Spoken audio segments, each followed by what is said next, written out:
जैसा कि आप लोग को ज्ञात हो कि साइबर क्राइम से रिलेटेड वरीय पुलिस अधीक्षक भागलपुर का हमेशा दिशा निर्देश रहा है कि साइबर अपराध से जुड़े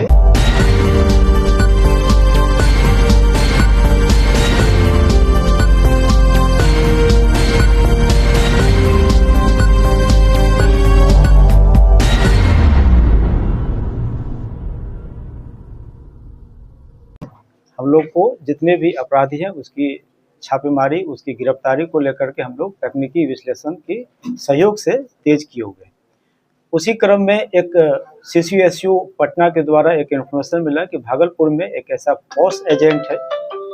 जो लोगों को बिना जानकारी के उसके नाम पे फर्जी सिम, मतलब सिम तो एक्चुअली सिम ये लोग एक्टिवेट करते हैं और उसको सिम को एक्टिवेट करा के उसको किसी अदर स्टेट्स में जैसे बंगाल में, झारखंड में टोटल इस तरह का 81 सिम निर्गत किया गया, जिस 81 सिम से NCRB पोर्टल से ये मालूम हुआ कि 122 साइबर क्राइम में वो सिम का उपयोग किया गया। तो उसी क्रम में CCSU से ये पूरी डिटेल्स इन्फॉर्मेशन मिला कि भागलपुर में ऐसा एक पोस्ट एजेंट है जिसके द्वारा जो है इस तरह का 81 फर्जी सिम जारी कर करके अदर स्टेट्स में जो है साइबर क्राइम किया जा रहा है। हम लोगों ने इसको वेरीफाई करके एक टीम गठित किया। टीम गठित करके उस पोस्ट एजेंट को गिरफ्तारी के लिए हम लोग 2 दिन से छापेमारी कर रहे थे। उसी क्रम में कल एक गिरफ्तारी हुई है और उसमें एक FIR भी दर्ज किया गया है, जिसमें FIR की संख्या 61/26 है। और जो गिरफ्तार व्यक्ति है, लड़का है, ये मोहम्मद अब्दुल मतीन, जिसके पिताजी का नाम है मोहम्मद गुलजार, और ये बरहपुरा थाना इसाकचक जिला भागलपुर का रहना है। और इसके साथ इसका जो एक सहयोगी था जो साथ मिलकर काम करता था, उसका नाम है मोहम्मद आफ्ताब, पिता मोहम्मद इजहार। ये रहने वाला है जैनपुर थाना शाहकुंड जिला भागलपुर। इसका जो वर्क करने का जो ये था SOP था कि ये गांव में घूम घूम के शाहकुंड थाना क्षेत्र और कुछ भागलपुर के ग्रामीण में कि गांव में घूम घूम के वहाँ के ग्रामीण से सिम पोर्ट करने के नाम पे, जैसे कोई सिम एयरटेल का यूज कर रहा है तो उसको जियो का ऑफर करके कि आप जियो में करा लीजिए, आपको 3 महीने तक रिचार्ज नहीं कराना, इस तरह का जो भी प्रलोभन दिया हो।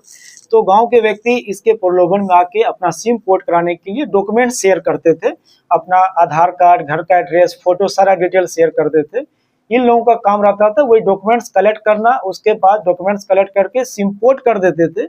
सिम पोर्ट करने के साथ साथ ये लोग क्या करता था, एक फर्जी सिम भी एक्टिवेट करा देता था उसी के नाम पे। अब उस ग्रामीण व्यक्ति को पता भी नहीं कि उसके नाम पे एक सिम जारी हो चुका है। वोडाफोन का ये सारा का सारा सिम जारी किया गया, 81 सिम, और उन सारे सिम के द्वारा जो किसी न किसी रूप में साइबर क्राइम हुआ है। तो वोडाफोन एजेंसी जो सिम को एक्टिवेट कर रही है, हम लोग वहां तक भी छानबीन कर रहे हैं। अगर उसमें उस लेवल तक भी अगर संलिप्तता पाई जाएगी तो उसे भी हम लोग इस केस में लाएंगे और बड़ी कार्रवाई करेंगे। अभी तक जो हम लोग गिरफ्तार किए हैं मोहम्मद अब्दुल मतीन, और इसके साथ जो रिकवरी हुआ है एक मोबाइल फ़ोन जिसमें बहुत तरह का डॉक्यूमेंट्स मिला है, एक स्कूटी, और जो एक लड़का इसका साथी था वो अभी फरार है, बट उसका घर, परिवार, एड्रेस सब कुछ वेरीफाइड हो गया है, तो उसके भी हम लोग बहुत जल्द गिरफ्तारी कर लेंगे। जैसा कि आपको मालूम है कि साइबर अपराध दिनों दिन बहुत तरीके से बढ़ रहा है और उसमें हम लोग बहुत तरह से अवेयरनेस प्रोग्राम भी चला रहे हैं। आज साइबर मंगलवार है, आज भी 2-3 लोकेशन हम लोग लोगों को जागरूक, तो आपके माध्यम से ये हम कहना चाहते हैं कि आप लोग इस चीज़ों को अवेयर करें कि किसी भी तरह का अगर कोई डॉक्यूमेंट्स अगर कहीं कोई शेयर कर रहा है, चाहे वो सिम लेने के नाम पे, बिजली बिल